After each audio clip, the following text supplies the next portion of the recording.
Vem cá, como você responderia a nossa enquete? O que provocou o Corinthians 1, Palmeiras 0? Foi um jogo ruim do Palmeiras? Não, eu não achei que o Palmeiras jogou mal, não. Não achei que jogou bem, mas também não acho que seja motivo de falar, nossa, o Palmeiras não jogou nada. A gente tá vendo aí, eu acho que, cara, pra mim, foi obviamente o lance que definiria o empate é totalmente inconclusivo. Então, nessa enquete, eu fico com a arbitragem. Não dá para a gente ter certeza que aquilo estava em impedimento e que fique claro que eu já tinha falado isso no posse para Fluminense e São Paulo, para Ceará e Cruzeiro. Então, não é que estou falando especificamente desse lance, mas esse VAR, do jeito que ele é traçado, a gente nunca consegue ter a certeza. Sem contar da mudança da regra, que eu concordo com o nosso amigo que você leu durante o intervalo da TV, que não tem nenhum tipo de vantagem para o Gomes aí. E outra, a gente está olhando aí o frame na tela, não dá para a gente saber se esse é o frame ideal, porque a bola já tinha saído do pé do Aníbal aí. E aí, se você volta um frame, 1 milésimo de segundo, pode fazer a diferença na análise da linha.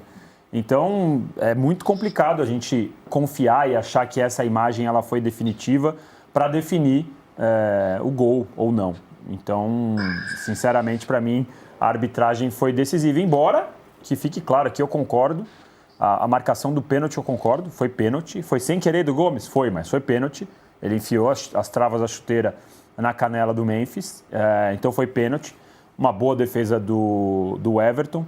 Eu acho que no jogo o Palmeiras começou com um pouquinho mais de domínio, o Corinthians tinha conseguido chegar uma vez no gol do Everton com uma cabeçada, e aí em seguida teve o pênalti. Quando o Everton defende, eu imaginei que o Palmeiras fosse reagir, fosse crescer no jogo, não foi o que aconteceu, o Corinthians continuou em cima, também nada de nossa, pressionando, teve um chute do Mateuzinho de fora da área, e aí nos 10 minutos finais o Palmeiras foi melhor. Melhor quando? Colocou a bola no chão, conseguiu trocar passe, envolveu a zaga do Corinthians, criou uma chance com o Vitor Roque, criou outra chance com o Giai, que o André Ramalho tirou em cima da linha.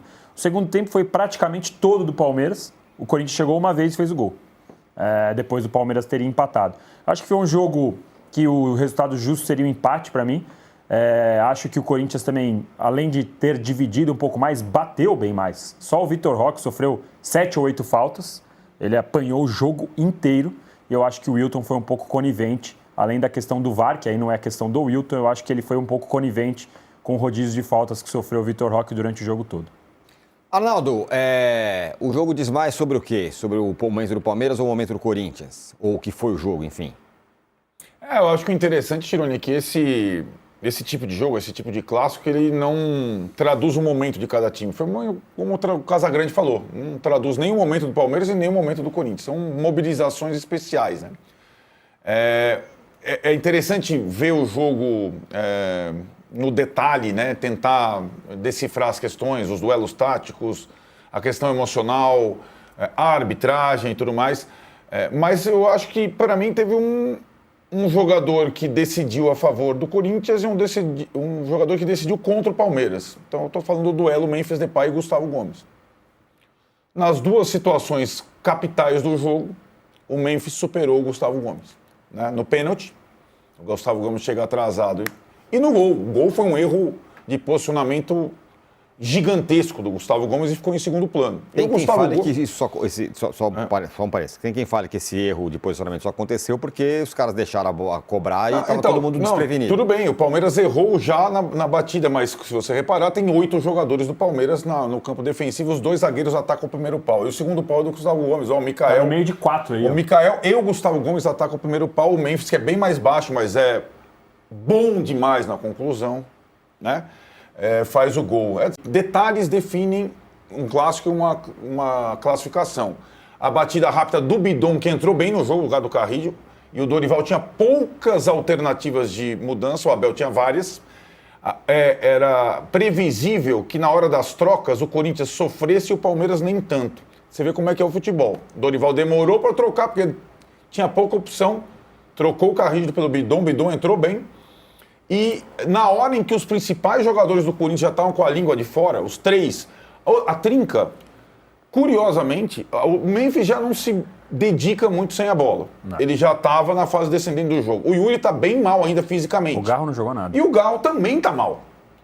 Então, os 3 que nunca perderam o jogo, eles não fizeram uma partida brilhante e aí o Memphis Depay definiu o jogo. Assim é o futebol, ele é muito bom na conclusão. O Gomes foi muito mal, né, na bola aérea, no tempo de bola, e ele fez um gol muito importante. O Palmeiras poderia ter empatado lá no lance seguinte. Poderia, nessa situação da discussão.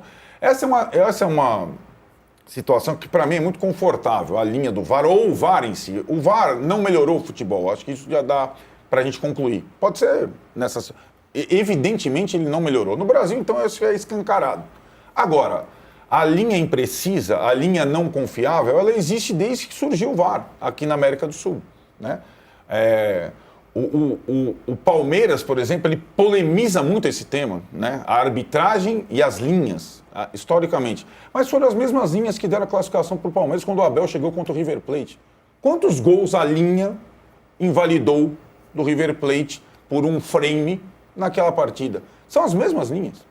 É o mesmo esporte, é a mesma situação, é a mesma intromissão. E é aquilo, como o Casagrande falou. Quando não tinha VAR, a questão da mesma linha do impedimento, de favorecer, na dúvida, o gol, era muito mais plausível que o que a gente vê hoje. Ele tem razão, o Casão. O VAR na América do Sul, ele é contra o gol, quando ele analisa o impedimento, e ele é a favor do pênalti para compensar isso.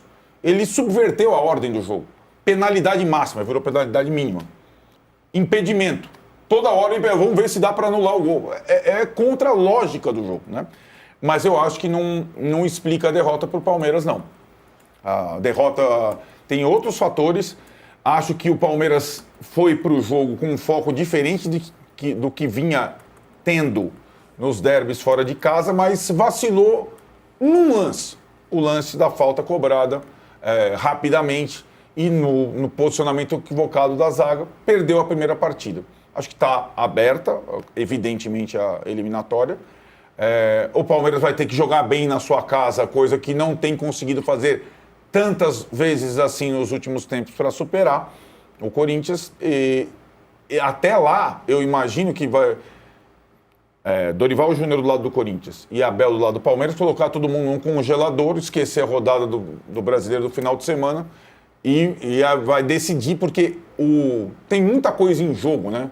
Numa classificação num clássico. A temporada do Corinthians praticamente toda, e também a questão de honra do Palmeiras, porque o palmeirense está mexido, está ferido pelas últimas derrotas para o Corinthians, sobretudo naquela decisão do Campeonato Paulista. O desafio do Abel, Casão e Danilo, que se torna um pouco mais desafiador, desafiador, porque é o seguinte, hein? O Palmeiras ele vai decidir no Allianz, né, a classificação, porém não tem sido muito bom decidir jogos no Allianz, como mostra essa tela aí.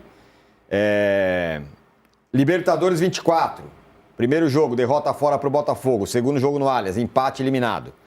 Copa do Brasil 24, derrota de 2-0 para o Flamengo fora, vitória por 1-0 em casa, eliminado. Libertadores 23, empate com o Boca 0-0 fora, empate 1-1 em casa, eliminado.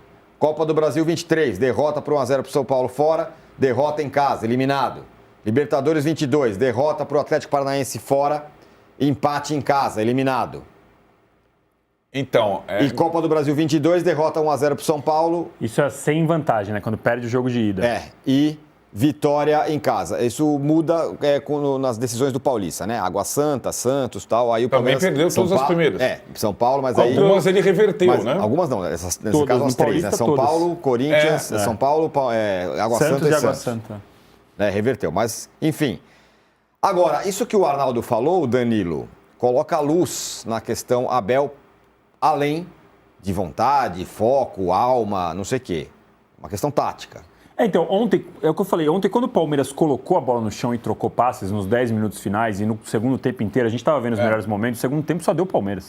Só deu Palmeiras. De todas as formas. Chute de fora da área, tabelada em que entrou. André Ramalho salvou a bola na linha. Isso ainda foi no fim do primeiro tempo. Uma bola desviada que o Hugo salvou em cima da linha, de cabeça, o gol do Maurício anulado. No segundo tempo, quando o Palmeiras conseguiu colocar a bola no chão, o jogo se limitou ao Ranieri dando porrada na entrada da área e o Palmeiras conseguindo criar. Mas o que faltou, eu até usei o termo ontem na minha coluna, foi um pouco arame liso o Palmeiras. Faltou ser incisivo, faltou ser letal, faltou transformar aquela superioridade do segundo tempo em gol, em algo que você fizesse o Hugo ser o melhor do jogo. Se a gente estivesse aqui falando, nossa, o Hugo foi o melhor do jogo, fez 5 defesas espetaculares. Mas não, o Palmeiras teve o domínio, mas foi um domínio frio, assim, criou chances, sim, chutou de fora da área com o Sousa, fez o gol do Maurício, que foi anulado, teve outro lance, agora que está me fugindo da memória, o Vitor Roque teve um lance, no fim do primeiro tempo, que nem você falou, teve o André Ramalho em cima da linha, teve uma outra tabela que o Palmeiras entrou. O Palmeiras conseguiu, em alguns momentos, furar essa defesa do Corinthians, provavelmente porque, como disse o Arnaldo, era um time previsível. Então faltou o Palmeiras transformar isso em gol. Faltou o Palmeiras ser incisivo. E é um desafio. Será que vai ser no Allianz Parque? Como a gente viu, o Allianz Parque não tem sido um lugar que a gente olha e fala, agora já era, 1-0 é pouco. Não. Há 2 anos a gente fala, esse 1-0 é pouco, hein? Hoje não. Hoje fala, será? Tem uma dúvida do que o Palmeiras vai fazer. Porque é o que você falou. Palmeiras perdeu do São Paulo de 3-1, 2-1, não lembro. Fez 4-0 na volta. Perdeu do Santos, ganhou. Perdeu do Água Santa, ganhou. Na Libertadores, o Palmeiras ganhou um monte de jogo lá. Ganhou também por eliminatória, até em pênalti o Palmeiras conseguiu ganhar lá no Allianz Parque. Agora não, nos últimos 2 anos o Palmeiras tem sofrido. Então é uma incógnita. O que se mantém... o Danilo frisou bem. Antes era quase uma garantia. O Palmeiras perdeu de pouco fora, vai reverter em casa. Agora não é mais uma garantia. Nesses últimos tempos tem se mostrado, a tela mostrou também. O que se mantém é a falta de resultados do Palmeiras na primeira partida de mata-mata. Isso é uma constância. Isso que eu... Acho que esse é o desafio, não só... Agora tem a volta da Copa do Brasil, para o resto da temporada. Para Libertadores, talvez não contra o Universitário, mas um pouco mais à frente. Se pegar o River de novo, etc. A primeira partida do mata-mata. Porque sem ter essa garantia que o time da remontada, o time da virada, etc., é importante você sair com um bom resultado na primeira partida. E no Paulista, contra o Corinthians, o Palmeiras perdeu a primeira partida, em casa, né?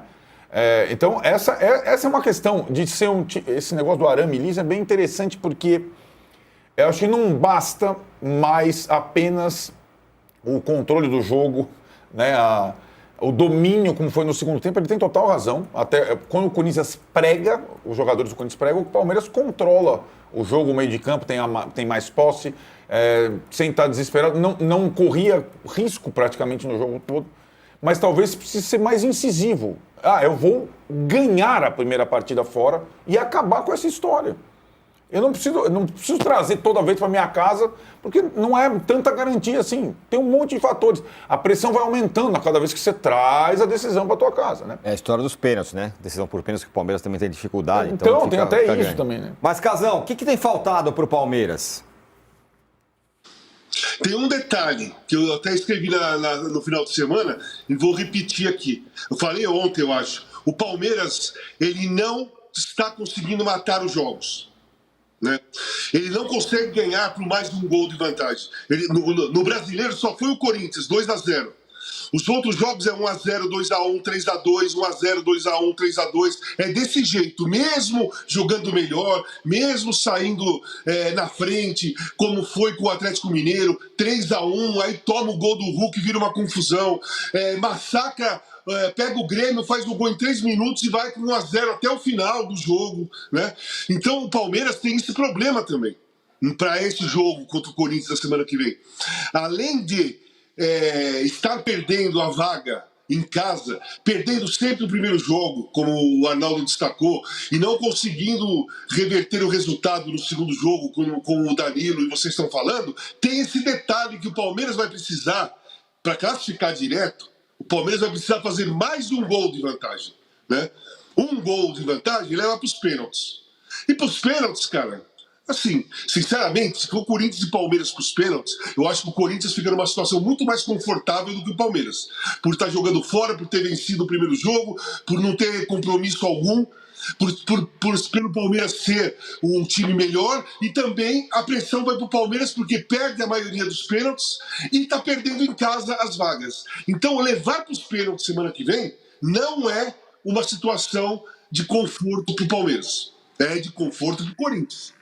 E o Palmeiras vai ter que fazer mais de um gol de vantagem para classificar, coisa que ele não está conseguindo fazer contra ninguém.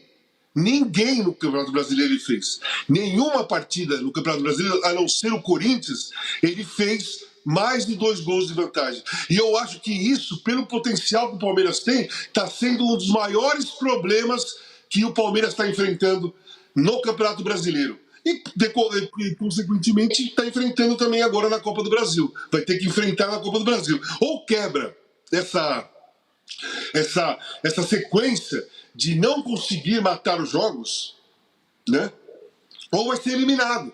Ou vai levar para os pênaltis, vai ficar com uma pressão enorme nas costas para bater pênaltis contra o Corinthians, que está lá, vai estar no Allianz Parque, com a torcida toda contra, com um time que está mal no Campeonato Brasileiro, que ganhou a primeira partida e vai para os pênaltis e confia no goleiro, confia no Hugo, né? Então, o Palmeiras, na minha visão, ele tem que ganhar o jogo por mais de 2 gols.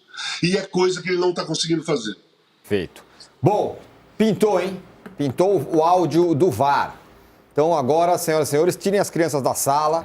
A gente vai colocar aí o áudio que fala da questão do impedimento, que é a questão mais polêmica do jogo de ontem. Vamos lá. Roda.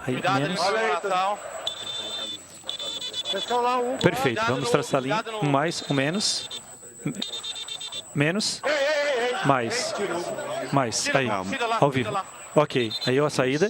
Vamos traçar a linha. É o jogador 14. Aqui embaixo. Defensor é esse aqui. Ok. Tá triangulado? Tô triangulado aqui, bravo. Um para a esquerda. Ok. Ok. Subiu o teu ombro. Agora do jogador defensor, atacante. Perfeito. Por favor. Segue. Triangula. Direita. A cabeça, tá? Cabeça? É a cabeça dele. Triangula pra mim. Ok. É os dois, tá? Aí. Calma, Yuri. Um pra direita. Um pra esquerda. Martínez e Giai, tá? Um pra direita. Calma. Tá cortando a cabeça, né? Um pra esquerda. Triangula aí, ok? Tá triangulado. Pode subir. Martínez e Giai. Abre pra mim, ver se tem algum jogador a mais aqui. O campo todo. Ele tá fechado aqui. Tá, ela já tá fechada assim, tá? Mas eu Ok. posso... Segue a jogada. Eu tenho a câmera 1 aqui, se quiser mudar pra você ver depois. Martínez. Eu preciso confirmar o frame aqui. Martínez. Frame tá ok, Tá ok? Frame tá ok, frame tá ok. Tá ok, perfeito. Perfeito. Segue. Vamos ver se o jogador interfere. Ok, interfere Ele no joga. jogo. Revisão factual. Isso, ok. Calma, ok. Wilton Braulio falando. Revisão factual. O jogador atacante do Palmeiras, Gustavo Gomes, está em posição de impedimento. E ele interfere diretamente no jogo. Impedimento, né?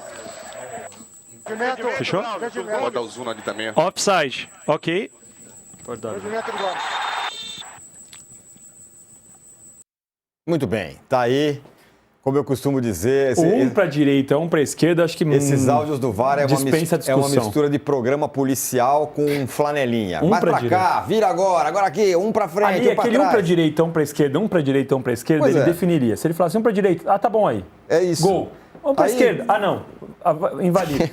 E aí Pois aquela é, é história, duro, hein? não tem a linha mais grossa da Premier League, que valida o gol, que não sei o quê. A gente tinha alternativas para ser menos pior.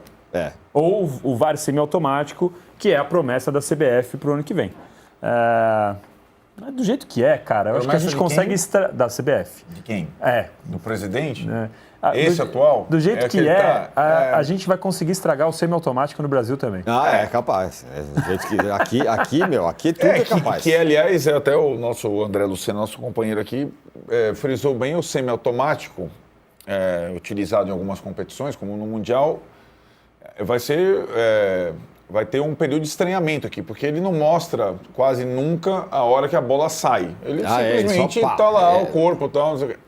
Cara, é bizarro, e é uma coisa meio inimiga do gol mesmo.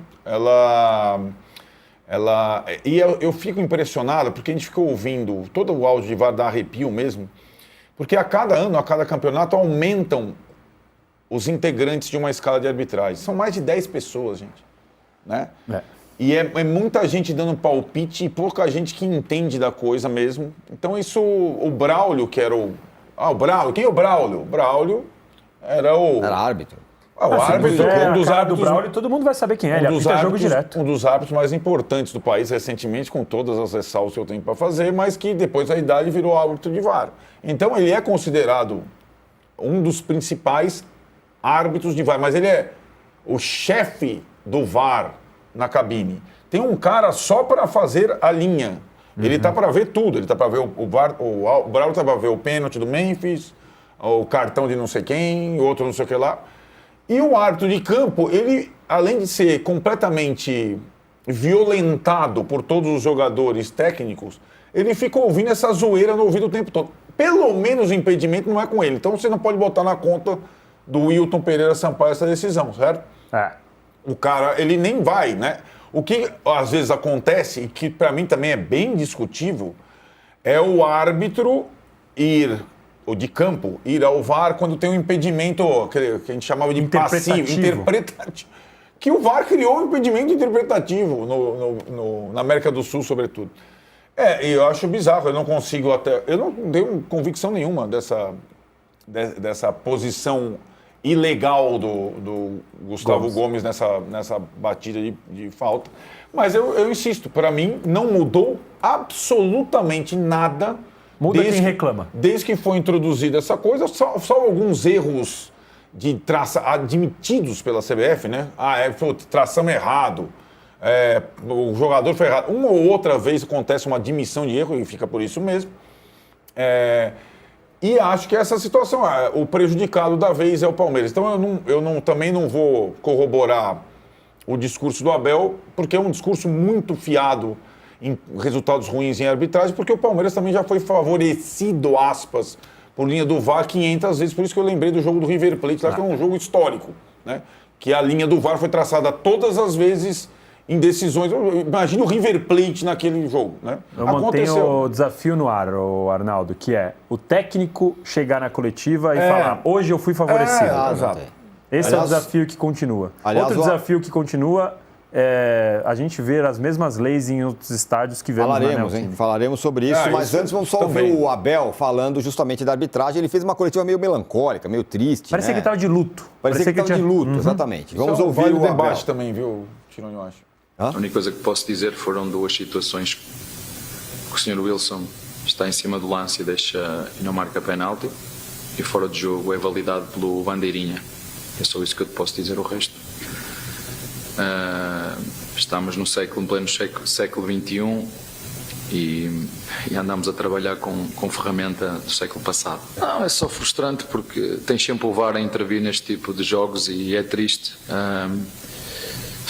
O VAR é que arbitra, o VAR é que decide. O mesmo VAR marcou o penalti, o mesmo VAR invalidou o golo. Toda a gente olha para as linhas, mas eu não olhei para as linhas, eu olhei para o momento em que o frame para quando a bola é tocada, a bola está no ar. Isso é muito mau, nós assistir isso na televisão é muito mau. Triste, o Abel estava tristonho com a... A gente viu, Tironi, linha à parte, discussão à parte, a gente viu um Abel revigorado durante o Mundial. Danilo estava lá, nas entrevistas, nos treinos. E antes do Mundial, ele me apresentava a mesma melancolia que ele está apresentando agora aí, a mesma falta de energia. E quer saber? Eu acho natural. Eu acho que é desgaste, 5 anos. O Vojvoda estava na mesma situação. Você viu o Vojvoda falando e fala, cara, cadê o Vojvoda que a gente conhecia? O Tele, depois de 4 anos, era assim. É um desgaste gigante. E o cara, essa questão, no final do ano a cláusula para renovar. Eu acho que a grande motivação do Abel na temporada, na continuidade do Palmeiras, era a participação no Mundial. Ele vai ter que reencontrar forças, cara. E aí, forças para agir, para comandar, para encontrar soluções. Ele tem os 3... Ele tem o jogo da volta e está disputando os outros 2 títulos importantes da temporada, né? Ele completou o ano mais difícil dele à frente do Palmeiras, porque foi o ano sem título. Mas ele tem um ótimo elenco, boas possibilidades e uma reformulação em curso de um time. ele vai ter que ser o Abel. E eu não tô Do dizendo- Velho Testamento, é o que Velho- dizem. Do Velho Testamento, é isso? Os palmeirenses falam isso. O que não quer dizer ser bélico, ficar xingando. Ontem teve leitura do Abel. Como xinga o Abel, rapaz, na beira do campo. Não é no aspecto bélico, é no aspecto de comando. É no aspecto tático, no aspecto de energia, encontrar soluções e tal. O do Velho Testamento, tá faltando o Abel do Velho Testamento aí, nessa temporada 2020. Tá sentindo ele meio sem energia, Danilo? Nas últimas coletivas ele tem demonstrado uma certa, eu não sei qual é a palavra, esse luto que a gente falou, essa impotência, esse desgaste. Ele sempre reclamou, né? Só que enquanto ele sempre reclamou, o Palmeiras ganhava, né? Então ele sempre reclamou da arbitragem, sempre reclamou dos gramados, sempre reclamou do calendário, mas ele ia ganhando, né? Então falava, ele reclama, mas ganha. Agora, boa lembrança, até o tópico, desculpa te interromper, mas até o tópico do gramado do próprio Allianz, o jeito que ele fala, é assim mesmo, não vai trocar até o final do ano. Tipo, é o que temos. Uma resignação. Né? Então, assim, é curioso mesmo, porque parece que ele tá do tipo assim, não tem mais o que fazer, é meio assim, é isso aí mesmo. Porque no começo a impressão que dava, e muitas vezes até do jeito que ele falava, ele parecia meio soberbo, às vezes ele, não parecia não, às vezes ele era soberbo, às vezes ele era, enfim, se portava como se fosse acima do futebol brasileiro, a gente falava, quem é esse cara para falar do jeito que é? Mas parecia que ele estava ainda como tentando vetor mudar, de mudança. ainda que ele ainda queria mudar, que ele acreditava que poderia mudar, hoje ele já olha e ele fala assim, não tem o que fazer, é isso aí mesmo. Ele mesmo sabe que se na coletiva ele ficasse se debatendo ali, ele não ia mudar o resultado do jogo, não ia mudar muita coisa, no máximo ia tomar porrada da gente aqui porque ia ser mal educado e tal, como foi na beira do gramado. Então eu acho que ele olhou e falou, quer saber? F, não pode falar a palavra essa hora, F, e foi embora e já era. Vamos ver como vai ser pro próximo jogo. Eu acho que o Palmeiras tem uma possibilidade de usar toda essa raiva, esse luto, como combustível para o próximo jogo. Sim, tem que ser assim. E eu acho que a torcida, pelo que eu tenho sentido de repercussão, a torcida está enfurecida. E eu acho que o ambiente do Allianz, pelo menos no começo do jogo, vai estar um negócio, assim, aquele caldeirão, o vamos pra cima porcô, aquela música que o Palmeirense canta. Eu acho que por 15, 20 minutos vai ser um clima bem bélico, bem hostil. E aí vai depender de como o Palmeiras vai reagir. Sim. Sobre clima, Casão, ontem o Palmeiras fez o gol que acabou anulado e tal, mas aí tem uma confusão lá. Porque o Hugo Souza tentou impedir a comemoração do gol do Palmeiras. E aí o Danilo levantou a bola aqui, tem umas coisas em Itaquera, o Casão. Não pode comemorar gol, a torcida já joga coisa no campo. No jogo da final, rojão no campo.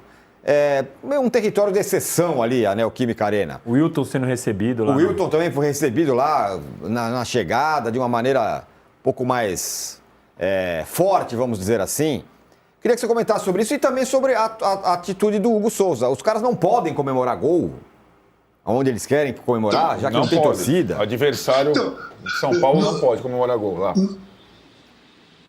Não, mas assim, o Hugo Souza não é uma exceção, né?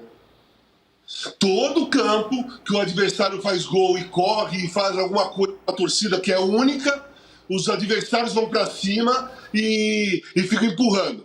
Tudo é provocação, né? O Hugo Souza, ele não tem impedente. O cara vai comemorar onde se ele tá num campo que só tem torcida do adversário? Ele vai fazer o gol e vai sair andando só porque não pode comemorar? Isso serve para o Hugo Souza, porque nós estamos vendo ontem, mas serve para todos os jogadores que fazem isso, que eu já vi diversas vezes, não foi só aí no campo do Corinthians, né? Essa questão do Hugo Souza. Agora, eu queria voltar só na coletiva do Abel, que é o seguinte: ok, ele está desmotivado, ele está meio depressivo, sei lá o que ele está, mas ele continua jogando com as palavras, só que de uma forma assim, meio sutil. Por exemplo, ontem, o mesmo VAR que deu o pênalti, ele anulou o gol do Palmeiras. O que tem a ver uma coisa com a outra? Não foi pênalti? A canela do Memphis, a meia estava rasgada. Claramente, nas imagens, o Gustavo Gomes perdeu o tempo da bola. Enquanto o Memphis estava chutando, ele estava solando a canela do Memphis. Que o árbitro, quer dizer que o VAR chama, dá o pênalti, aí depois Eu acho que foi gol, tá? Eu sou contra anular gols que tá ali, que não dá para saber claramente se está impedido. Mas uma coisa não tem nada a ver com a outra. Não é porque o VAR deu pênalti que depois ele é obrigado a dar o gol, qualquer gol, ou expulsar alguém do outro time, ou validar um gol que não foi. Uma coisa não tem nada a ver com a outra. E o Abel sempre puxa uma comparação para tentar colocar. Tá vendo? Tá vendo como os caras favorecem o adversário? Ontem, o árbitro, o VAR, pode ter errado no pênalti. No impedimento. No gol do Maurício. Mas no pênalti, não foi erro, ele acertou o pênalti.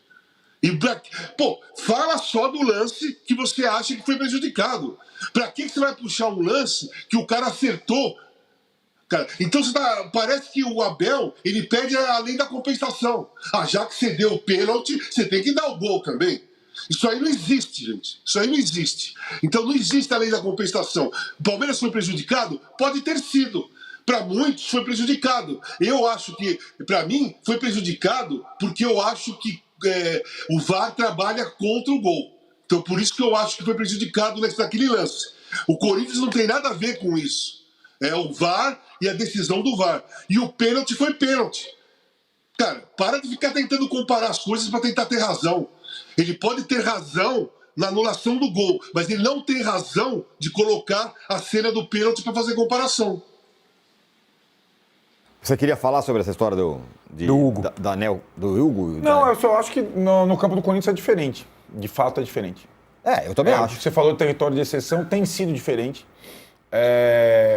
Eu acho que essa questão da torcida única com os clássicos, o jogador adversário do São Paulo, do Palmeiras ou do Santos não tem onde comemorar. Ele não pode botar a mão aqui, não pode. Fazer assim, não pode. Daqui a pouco tem que pedir desculpa. Ir pra lá, não pode. Foi o que dá pra ver o Maurício, eu não posso comemorar. E tem sido assim, você pode pegar todos os jogos. Né? No banco não pode porque tá a torcida e tal. Não tô pedindo para chutar bandeira não, hein? Porque eu acho que isso passa um pouco do limite. Embora em outros... Agora, no Morumbi tem escape para comemorar. Né? Então a pessoa, até o cara se incomodar com alguma coisa, mesmo com torcida única. Então eu sugiro que em Itaquera faça o seguinte, já que não pode comemorar, que isolem uma área, em vez de ter a lotação completa. A torcida visitante não pode, mas a área vai ficar separada. Comemore e seu ali gol comemora aqui. ali. Comemora ali no concreto. Pode ir pro concreto. Que é absurdo.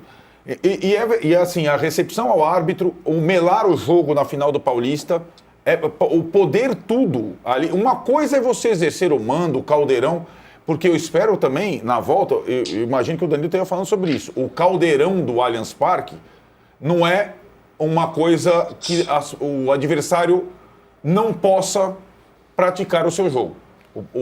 A missão da torcida é pressionar, é incentivar, é azucrinar, atrapalhar o adversário. Agora, em Itaquera acontece uma coisa diferente, é como se fosse um território de exceção mesmo. A torcida do Corinthians foi punida, está sem instrumentos e tudo mais, e adereços desde a final do Paulista, quando melou o jogo. É o mínimo. O que tem que acontecer é perda de mando. Jogar sem torcida. Que está muito fácil, é muito confortável, pode fazer tudo lá, né?